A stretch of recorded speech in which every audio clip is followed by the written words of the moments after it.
தமிழுக்கு நிகர் தமிழே, தமிழனுக்கு நிகர் எவரே. 2 அடியில் நம்மால் எதுவும் செய்ய இயலாது என்று எண்ணும் மனிதனிடத்தில் 2 அடி குரலில் எதையும் நம்மால் செய்ய முடியும் என நம்பிக்கையை ஊக்குவித்தது திருக்குறள்.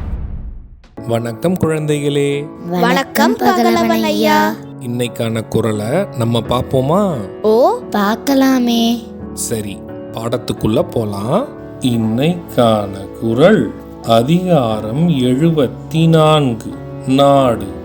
குறள் எண் 737. இருபுணலும் வாய்ந்த மலையும் வருபுணலும் வல்லரணும் நாட்டிற்கு உறுப்பு. ஐயா, நீங்க சொன்ன இந்த குறளோட பொருள் என்ன? இதுக்கான பொருள், மழை நீரும் ஊற்று நீரும் ஆகிய வளஞ்சிறக்க அமைந்த மலையரணும் நீரரணும் நல்ல மதிலரணும் நாட்டை காக்க தக்க நல்ல பயனுடைய உறுப்புகள் ஆகும். இதுக்கு ஒரு உதாரணம் சொல்லுங்களேன்.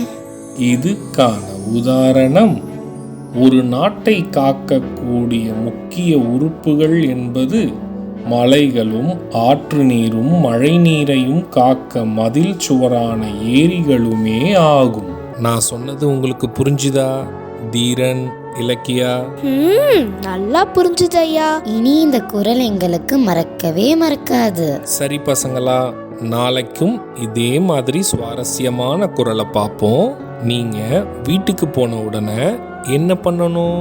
இன்னைக்கு நாங்க படிச்ச குறளை அப்பா அம்மா கிட்ட சொல்லி காட்டுவோம்.